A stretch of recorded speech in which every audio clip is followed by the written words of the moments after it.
Halo semua, saya Rani. Cerita ketangguhan kali ini, kita bakal ketemu dengan sosok muda yang diam-diam punya semangat luar biasa. Namanya Ali Dhani, staf keuangan di Yayasan Kebaya yang teliti, rajin, dan penuh dedikasi.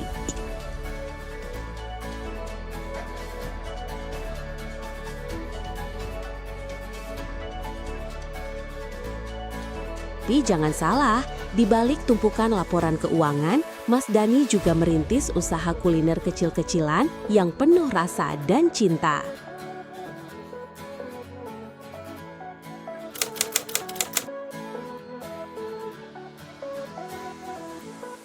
Kesehariannya mungkin terlihat biasa, tapi perjuangan dan konsistensinya luar biasa.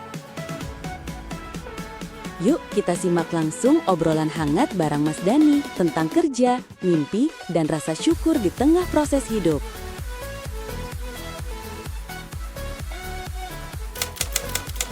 Oke, baik. Luar biasa, sehat. Peranku sebagai asisten finance di Yayasan Kebaya itu membantu manajer finance untuk mengatur pembukuan, keuangan, dan maker lah untuk transaksi transfer gitu semua. Luar biasa sih, setiap hari itu selalu ada kejutan-kejutan baru. Ya mungkin ya memang sebenarnya sudah lama berkecimpung di dunia sosial dan bekerja sama dengan teman-teman waria ya. Cuman ketika saya terjun langsung di yayasan yang benar-benar bergerak di pemberdayaan transpuan seperti ini, setiap hari itu kayak ada kejutan-kejutan aja yang di luar nalar gitu loh. Jadi pekerjaan itu semuanya jadi menyenangkan aja. Jadi bisa santai dan seru aja. Betah ya? Betah.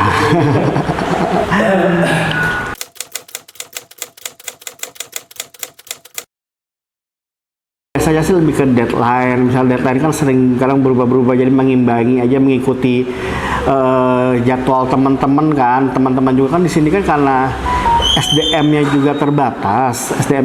Jadi kan teman-teman juga kan kerjanya kan harusnya dia A, jadi B pun harus dikerjakan semuanya. Jadi kan ya kita pun deadline-nya harus mengikuti mereka juga sih sebenarnya, kesibukan mereka itu aja sih sebenarnya. Jadi seenggaknya jadi kita agak harus deadline-nya hari ini, jadinya agak besok atau maju, bisa jadi maju tiba-tiba, bisa jadi mundur kayak gitu sih.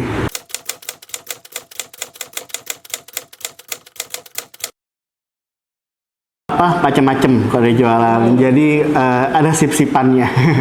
Jadi kalau pagi itu sebelum berangkat kerja, kan kerja kan jam 9 sampai jam 5. Itu sebelum berangkat kerja aku subuh itu udah mulai prepare untuk jual nasi kuning. Ya, walaupun di depan kosan dengan meja seadanya, saya jual nasi kuning. Karena kan mau buka tenda, tempatnya nggak ada di sana. Jadi aku cuma meja, jual nasi kuning dari jam 5:30. Itu kalau weekend? Enggak, setiap hari. Oh, setiap hari? Nah, kecuali minggu libur. Nah, nanti paling jam 7, jam 8 itu sudah habis, langsung prepare, langsung berangkat ke Kebaya untuk lanjut ke kantor, terus pulang kerja, udah prepare lagi untuk jualannya untuk besok pagi.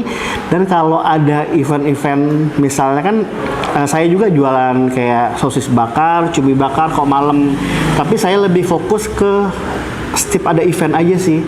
Misalnya ke Jatilan itu, Jatilan kan setiap hari kan pindah-pindah tuh tempatnya, setiap weekend biasanya Sabtu malam Minggu biasanya.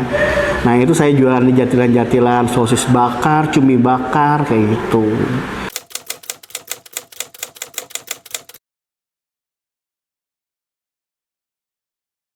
Saya sebenarnya kalau pulang kerja itu jualan juga di rumah, tapi pakai Shopee Food sama GoFood online. Hanya online dari kosan. Jadi sambil saya prepare untuk jualan pagi, saya juga bisa sambil jualan juga. Di sana ada menu andalan sih seblak saya sama ayam bakar. Shopee dan GoFood online ya, dapur Mama Apit. Beli offline sih sebenarnya itu karena saya di kos-kosan ya jualannya, itu di Maguwo. Sambil online, biasanya teman-teman kosan juga pada beli. Jadi seenggaknya ya kayak kantin lah, jadi kosan saya kayak kantin anak-anak kosan sih sebenarnya.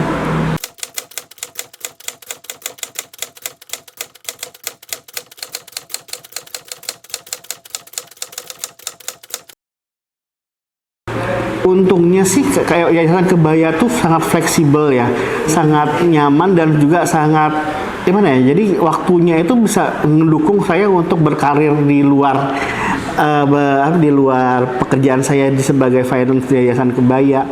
Jadi lebih ke apa ya? Pintar-pintar kita sih ngatur waktunya. Jadi gimana enaknya, jadi kita yang tahu nih enaknya gimana, jam berapa harus masak apa, kayak gitu prepare-nya. Kayak gitu sih. Makanya kalau biasanya aku kalau jualan itu di setiap weekend. Kalau siang itu sampai malam itu.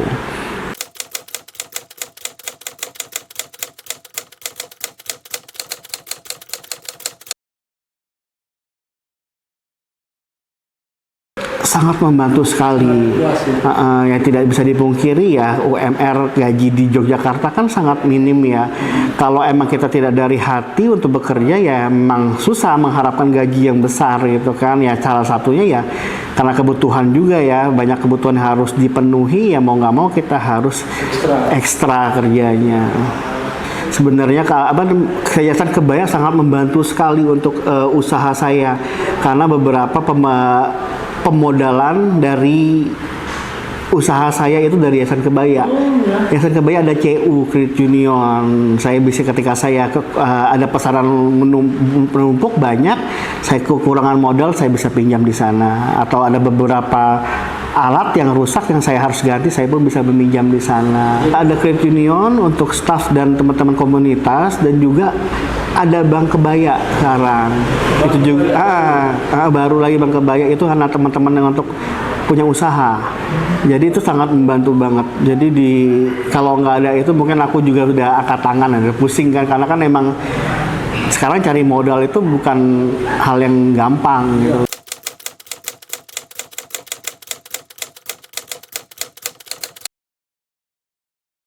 Jadi kalau kita mau sukses ya kita harus tangguh. Kalau kita cuma duduk aja ya nggak mungkin uang jatuh dari langit, kayak gitu sih sebenarnya. Nanti tidak pernah menyerah, jangan banyak ngeluh. Ya.